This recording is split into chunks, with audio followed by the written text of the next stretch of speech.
So this year I went traveling in Canada for just over a month. These are all the things I wish I knew when I got a camper van in Canada. Hey friends, welcome to my channel. My name is Jay and what we're going to be doing is discussing my trip to Canada. Me and my partner went early this year, so we went May, June time, and we traveled for the whole month, going from Calgary to Vancouver and back. And these are the things that I think you guys should know before you go, and if you want to do this trip, the things that I wish I personally knew before I got a camper van and went. This is realistic, practical advice based on my own experience and just what I wish I knew while I was there. So I'd started this list a fair few months ago, but I wanted to make sure that I'd had enough time to then reflect on the trip before I made this video so I could get a good, clear, concise list of everything that you might need to know.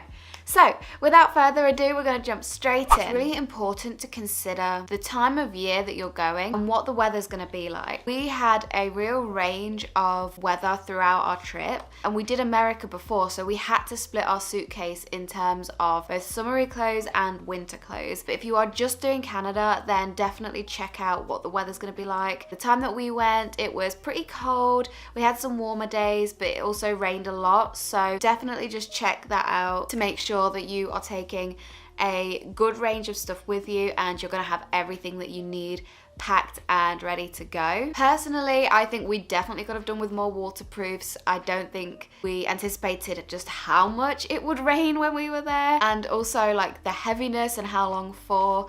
But like I say, we were limited in our suitcase, so some of the things we had to sort of pick and choose what we kept and what we didn't. But if I would go back again to just do Canada, I would take more waterproofs. I would take some waterproof trousers, make sure I've got enough waterproof coats and stuff. And obviously, if you think you're gonna get wet, make sure you take plenty of socks and underwear, okay? I'm not trying to be mum, but you need to take enough socks and underwear to have you covered, because you might soak all the way through.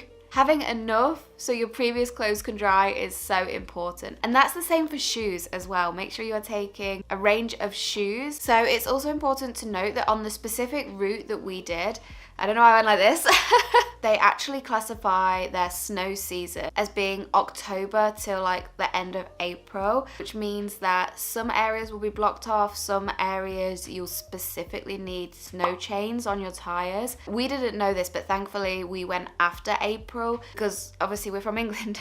We don't need snow tires, we don't need snow chains, so that's kind of all foreign to us. But obviously if that is completely new to you and you're not used to doing that, just be cautious of when you actually go because you will need them on your vehicle. It's also important to consider when the summer holidays are when you go and when their spring breaks are, because places that are very touristy are going to get busy really quickly. A lot of Canadians will probably rent camper vans as well, so there might be more competition at campsites or even just for camper vans in general.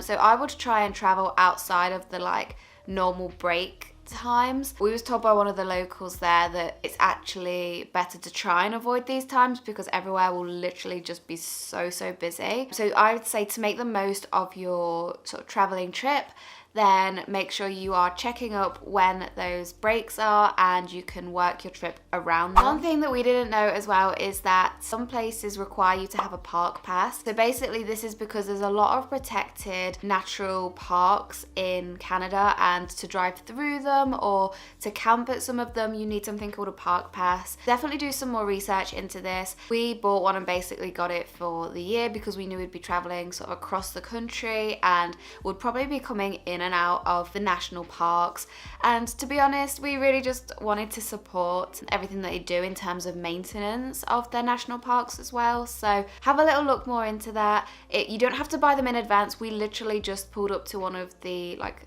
little hut things and bought one, and it literally wasn't a problem. So just have a little look into park passes and what that all entails. It was relevant for where we were, but I don't know if it's also relevant over the whole of Canada, so definitely have a look into that before doing anything else. Another point is a lot of the campsites get booked up really fast, like they get booked up in advance so quick. So we were watching and waiting for the slots to open because I think for a lot of the campsites, they actually don't open open their bookings until mid-May, or at least the ones that we were looking at the beginning of our trip. This is what we found, so we literally had to just wait for the slots to be opened up and then we could book them. But even then, they were starting to get really full. So obviously, if you're looking at booking in with some campsites and they are high touristy areas or very popular areas, then just be aware that you will have to book these in advance. They might have some availability sort of on the day, but I couldn't really say whether they would or not. I wouldn't like to risk it and not have anywhere to camp, to be honest. So I would always have it booked up ready, or just a plan of where you're gonna go at least, and try and do that a couple of days in advance for each place so you're never caught short. We only struggled once looking for a campsite, and we managed to find one. We actually paid quite a lot of money. I think this was the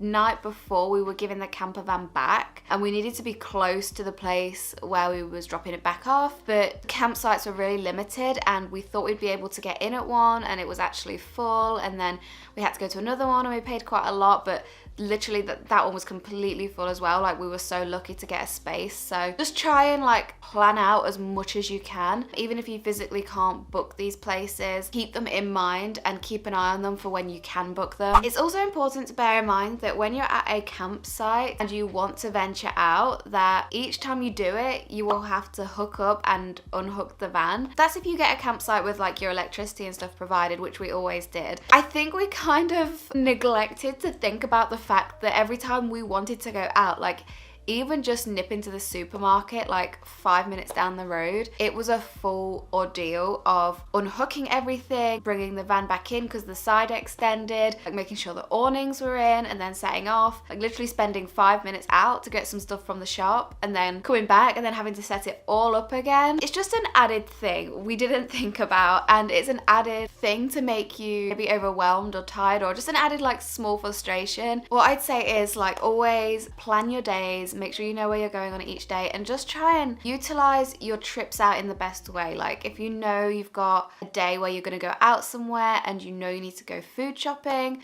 or you just need to pick up something or whatever it is, try and get it done in the same day so that you don't have to keep taking your van out. If you want to, that's fine, but for us, we also like to spend some time at the campsites, going out on hikes at the campsites, renting kayaks, just like the general sort of camping activities. That was really nice for us as well. So for us, we didn't always want to be going out all the time. The floor isn't always completely level, so you'd have to use the blocks to like level it out, and that's just another thing. Like if you've got it completely level after probably spending 10 minutes trying to sort it out, and then you've got to go out again, and then you know you've got to come back and re-level it and rehook everything up again, it's like, oh, that is the last thing we want to do right now, especially if you've had an exhausting day hiking or everything else. So just try and think smart about it, okay, and just try and consider this when you're going anywhere or planning what you're gonna do. Another thing is related to shopping. Canada is freaking expensive. We traveled through British Columbia, and some of the locals told us that British Columbia is abbreviated to BC, or what the locals will call it is bring cash, because it is expensive. I'm not even joking. For a box of tampons, I think it was about 15 Canadian dollars. I could have cried. If you are having fresh fruit and vegetables, I'd say they're the most expensive things. So when you go shopping, just try and be really smart with it. Like, think student life. It's the only way you're going to be able to reasonably shop and spend. They also do some really nice like microwavable meals and things like that, so you can pick stuff up for cheaper, but it still works out really expensive if you're going for an extended period of time as well. So that's just something to consider, that you need to make sure you're setting a nice chunk of money aside for that food shopping. And also, we didn't really eat out when we was in Canada, obviously just for the fact that we'd bought everything and it was in the van, and because we spent so much money on that, we didn't really then want to start going out for meals. It's kind of counterproductive. So that's just something to consider as well, that if you do want to go out for some meals, that you're putting that money aside as well. Another thing that really helps is if you're planning your meals. Say for example you buy a bag of pasta, then you can think that you can make a little bit extra and have some for lunch, or you know, think of how you can spread things out a little bit more. So maybe you have pasta a couple of times a week, so you're not wasting it throughout your journey. You're kind of just using everything that you've got. And just kind of think about it like that. Like I say, it's kind of like thinking about it like a student.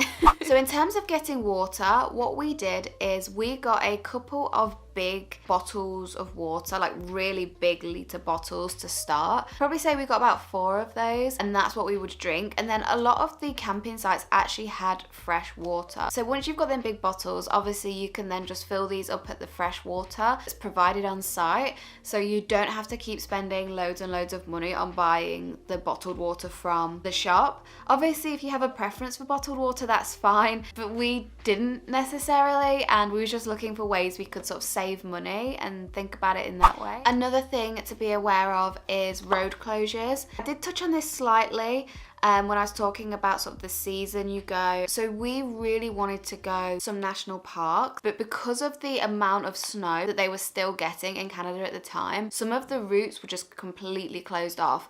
And I don't know if there's any way to actually check this online. We went really early in the season. I can't remember exactly what dates in May we went, but it was still really cold and they were still getting like avalanches and things. I mean, luckily we didn't see any avalanches and we didn't get any snow. You could see the mountains were still covered in snow, and just for the safety of everybody, some roads had to be closed off. So if you want complete access to all of that, I would probably suggest going more towards the summer. We did end up a little disappointed that we couldn't go and do some of the things that we wanted to just because they were closed off, but like I say, it is what it is, and it was for the safety of everybody. So it's just something to be mindful of, and if I could do it again, I probably would go slightly later. Even if it's just by a couple of weeks, I think that probably would have made a massive difference, but it's just how it is, and it's just how it worked out. So another thing to consider is that you do have to pay for each campsite as well. We didn't come across any free campsites. When we was in New Zealand, there was quite a few. Didn't find any in Canada, and I think that's probably because we ideally wanted some that you could hook up with electricity. However, I don't remember seeing any in general, and I don't know, to be honest, if they offer them. If that's something you're looking for, I definitely recommend some more research. I don't know whether they just recommend you park in a car park. Like, some people suggested to park in Walmart and just notify them that you are parking there overnight. We never did this, so I can't specifically say, but it's just something to be aware of because the cost can rack up. And then my final point that I will leave on today is the roads can be really harsh, and I wouldn't recommend doing the route that we did at the time of year that we did unless you're a competent driver. And I'm trying to say this as seriously as possible. If you're from the UK like me, okay, they're not like roads we have here. They are steep going up, they are steep going down. You have got some really tight turns. You'll be on the edge of a mountain sometimes with just a thin barrier, if a barrier at all, and it's not easy, you know. It's not a route that I would take lightly. The time of year that we went, you were still getting a lot of frost and a lot of rain, and obviously that's impacting the road, that's impacting the surface that you're driving on. You have to consider this, and you just have to be so careful. A lot of the other drivers out there, they're very respectful, and we didn't really come across anyone that was particularly bad or gave us a bad experience either, and we can only hope that we was respectful as well. But that's just the final point I want to leave on, is just to be so careful and so safe, because it's no joke. You are driving on the side of a mountain. Not just that, the average person hasn't drove a camper van before. I only did a little bit in New Zealand. Blake was so good and he drove the whole of Canada very generously. I don't know if I could have done it, and I'm a very confident driver, but some of the roads were daunting, and like I say, it's no joke. So just try and be safe if you are doing it. But that is everything that I have for you guys today. I really hope that my recommendations were useful. Sometimes they're just things that you don't necessarily consider unless you've had that experience yourself, and that's where all of my points have come from. But if you have any questions at all, then drop them down in the comments and I'll be more than happy to help where I can. But I will say a big thank you for watching. If you did find it useful, then please do give me a massive thumbs up, and also subscribe to my channel as well, because I would love to see you here in the future. Thank you so much for being here, guys, and I look forward to seeing you soon. Bye!